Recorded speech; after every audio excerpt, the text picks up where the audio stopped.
head of DDOT's Paratransit system says they're making the most out of an emergency situation. It is a required culture change. And nearly 60 days in, they say they're on the right track but have room for improvement. Last week's historic ice storm impacted much of Metro Detroit and forced companies to think on their feet, including DDOT's Paratransit system. The crew scrambled to pick up riders 2 hours earlier. We sent representatives on the ground.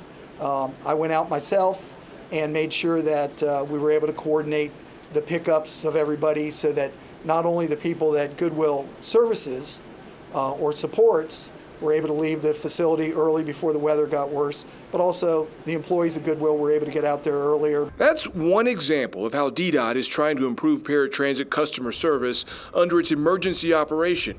Michael Staley is the paratransit manager. At a news conference Tuesday, Staley's boss praised the work that he and paratransit employees are doing to help the nearly 2,000 disabled riders. And there was a question about one person getting to their location, and I believe it was their mother had called and asked about it. Mr. Staley got in the car and actually went to the location and called me, and we went back and forth on the phone until he stayed there. I mean, this is amazing. It's been a turbulent time for DDOT's paratransit system. Last fall, Detroit City Council rejected a multi-million-dollar contract with the transit company Transdev due to a number of public complaints.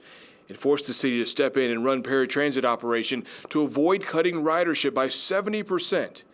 Since January, DDOT has moved several services in-house. It's focused on making service safer, more reliable, and affordable for people on fixed incomes. And the changes aren't just on the road. Positive affirmations are on the walls at the customer service office. I enjoy it because we are actually helping out our grandmothers, our aunts, our cousins here in the city of Detroit. It's a great way to give back and help everybody out. DDOT is still open to contract bids. They plan to move out of the emergency phase by July. In downtown Detroit, I'm Brandon Hudson, Fox 2 News.